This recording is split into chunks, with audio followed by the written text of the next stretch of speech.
Hello, everybody. It is Friday, the 3rd of March, and I want to talk about this idea I had that what we are seeing at the moment as gender dysphoria in this world is actually an unrecognized spiritual awakening, and that I think people are being driven deliberately into the physical thinking to not be aware of what is actually happening.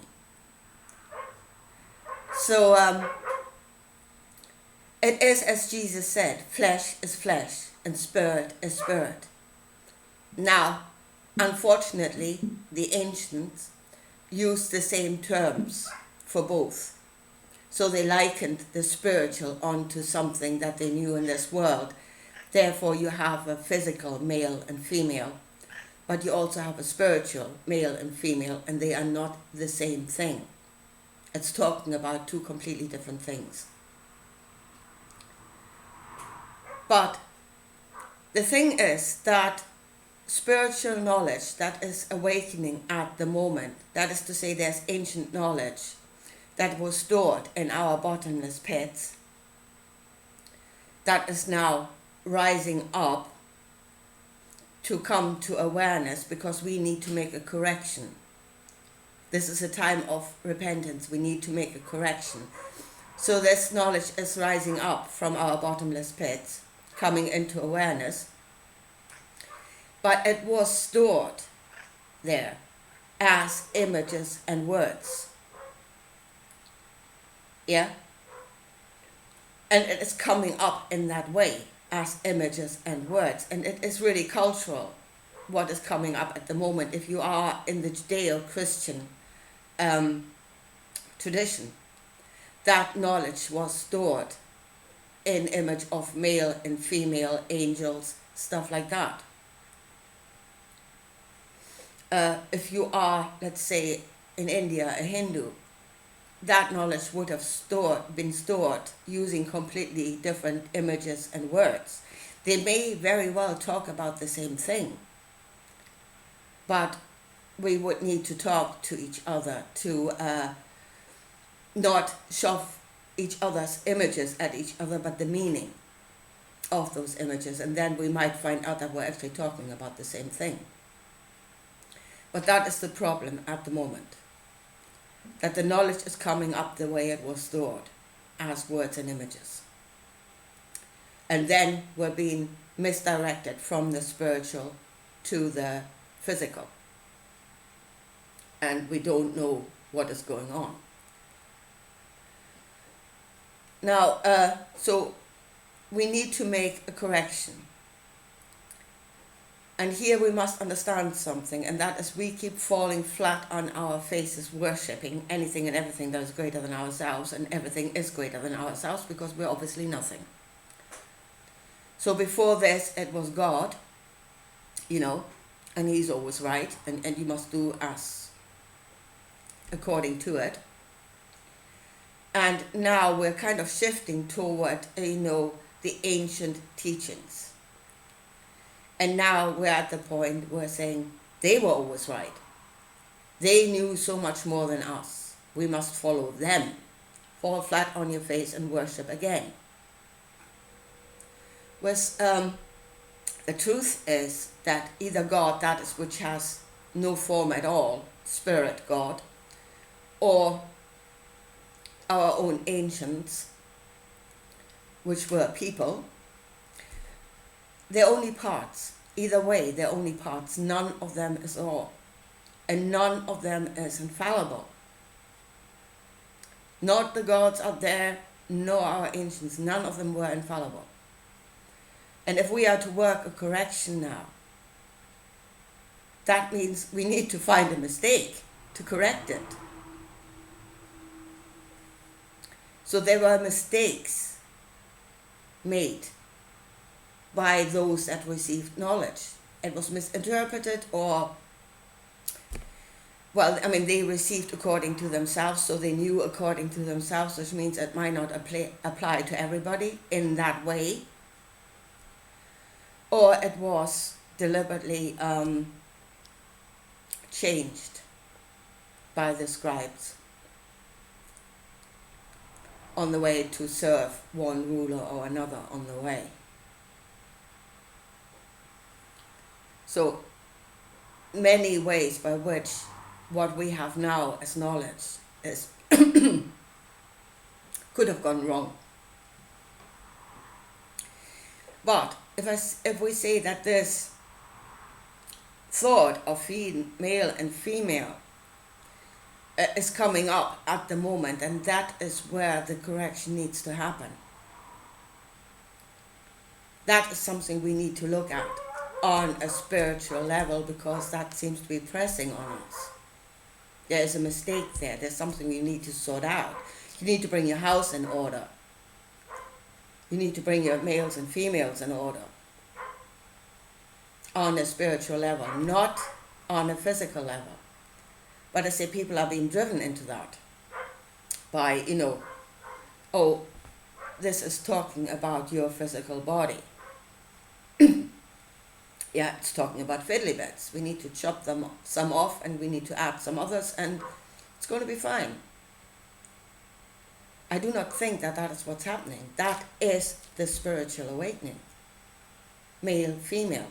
We need to look at that. There's something wrong there on a spiritual level. And then really understand what they are, and understand ourselves and what it is we need to sort out, what has gone wrong. And it's gone wrong because Jesus made a mistake. The way it came out of him, there was a mistake, because he was the one that was suppressing the female. And that is Satan. That's his arch enemy, which is the female restricting force, because that is what they are.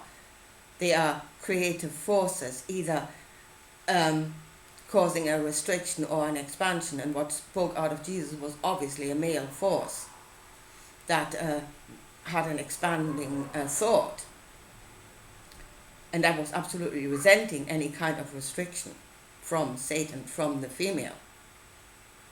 But he needed to be all. And that was a mistake, because they are both there.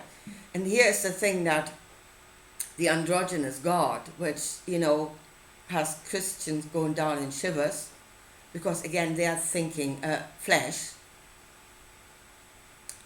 But spiritually, we are androgynous. So if you see us, God is, and that is again out of the Vedanta tradition where I saw it, but I think it is in others. And that is, God is both the created and it stretches out into the uncreated. And we've actually seen that already. I mean, if you listen to Bruce Lipton, you can measure something outside of yourself, and they say, oh, that is me. That is me. Not the body. Whereas God is actually both. It's the body and that which stretches out of it. Now, in the body, we are, for the most part, male and female. It's not always that clear cut, but for the most part, we are male and female.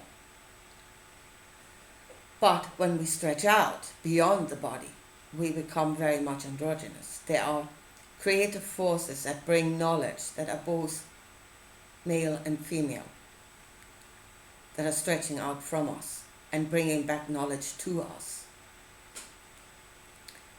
So there is, I think, what is coming up in people as a knowledge, or turmoil inside of them, the war in heaven. It's the male and female forces that are stretching out from us, that are at war with each other, wanting dominion. Either the restricting force or the expanding force. And that we must bring our spiritual house in order, because those are our servants. Yeah? And we need to bring it in order.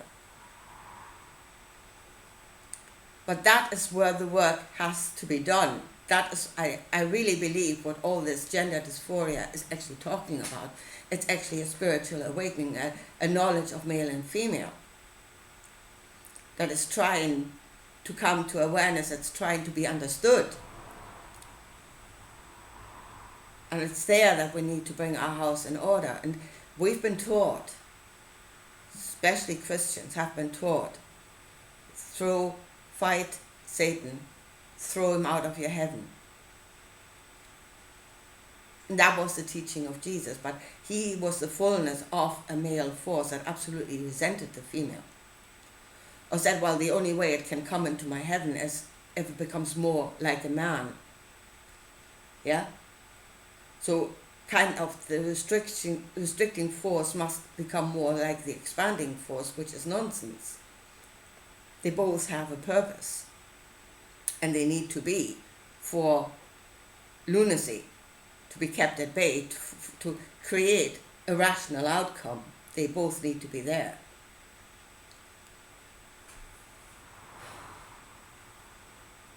So I really think we must, see, people say spiritual awakening and then they go out into la la land. But we are the point from which everything stretches out. Each of us are a point from which everything stretches out. And we must see spiritual knowledge according to the point, according to what we are. And what is it that stretches out beyond us, that brings us back knowledge? And how do we work this correctly? In the gender war of male and female, and one has to be on top, it has to stop. That is where we need to bring our spiritual house in order. And then we will become the truly androgynous one, which again sends shivers down any Christian that hears it, because they're thinking in the flesh. And that is not what it's talking about. So, yeah, we need to bring this spiritual awakening down to earth. We need to bring it down, see it from the physical level, understand that the physical level stretches out beyond, and that it is there that it becomes androgynous, male and female, expanding and restricting. And as I said, bring our house in order. But I really think there is somebody up on top who can see what is happening to us. He can hear our language coming up. You know, this whole male-female equality, or you can be either one or the other. And you know, whatever's coming out of people's mouths, they can hear that, and they know that we are not actually talking about body. They know that. We don't.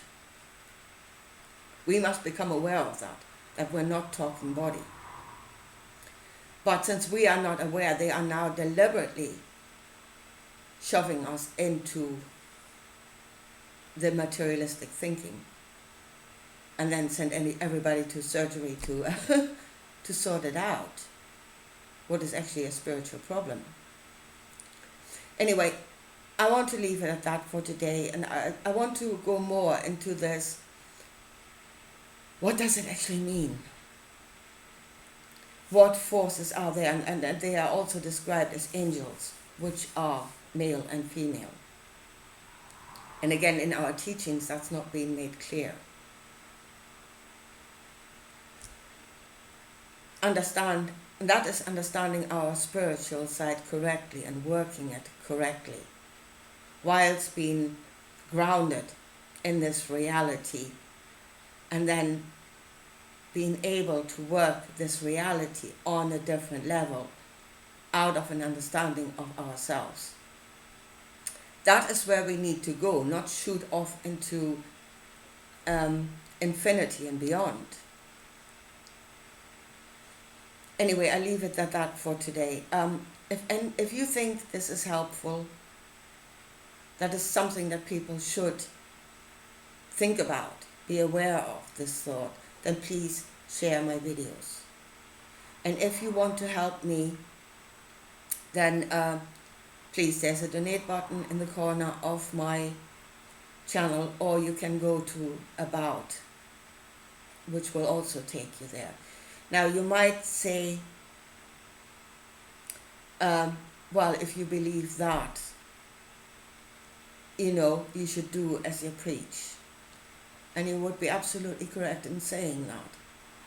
But the fact is, I'm not there yet. I am absolutely not there yet. And I will need to be sustained on the way. So if you think that my way of thinking is something that would aid this world, then please sustain me on the way.